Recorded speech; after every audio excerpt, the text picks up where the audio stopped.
Subscribe now and press the bell icon. Never miss an update. Guts had always been a powerful warrior, but he had never faced an opponent like Griffith. The White Hawk was a cunning and ruthless foe, and Guts knew that he would need more than his sword and his skill to defeat him. It was then that the god of rage appeared before Guts.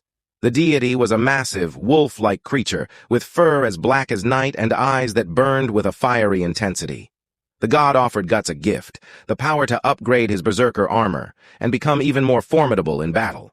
Guts accepted the gift, and the god of rage began to work his magic. The armor began to change, taking on a more menacing and ferocious appearance. Guts could feel the power coursing through his veins, and he knew that he was now ready to face Griffith. The final battle between Guts and Griffith was intense and brutal. Guts's upgraded berserker armor seemed to break and contort Guts' bones, transforming him into something wolf-like, with sharp claws and fangs that glinted in the light. He fought with a ferocity and strength that Griffith had never seen before. At this moment, Griffith remembered back to their final fight as friends all those years ago.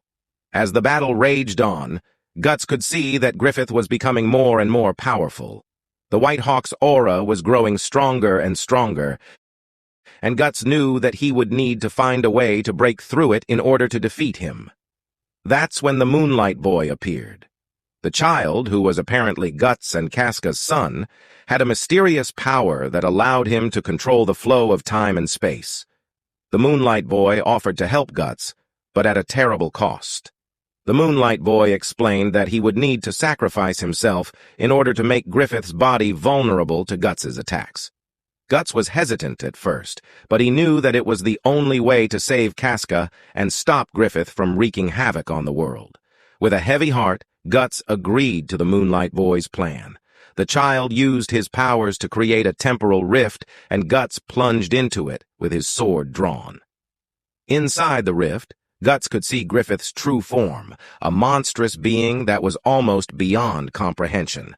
Guts fought with all his might, using his upgraded berserker armor and his sword to strike at Griffith's vulnerable spots. White Hawk roared in pain and rage, but Guts was relentless. He fought with a ferocity and strength that Griffith had never seen before, and the White Hawk was soon on the defensive. Despite Griffith's best efforts, Guts was able to gain the upper hand. He struck with his sword and his claws, raining blows upon Griffith's armor and leaving deep gashes in his flesh. Griffith was forced to retreat, his once invincible aura shattered by Guts's wrath. In the end, Guts was victorious. He had saved Casca from Griffith's clutches, and he had proved himself to be the strongest warrior in all the land. The Moonlight Boy had given his life to make Griffith's body vulnerable, and Guts was forever grateful for the sacrifice.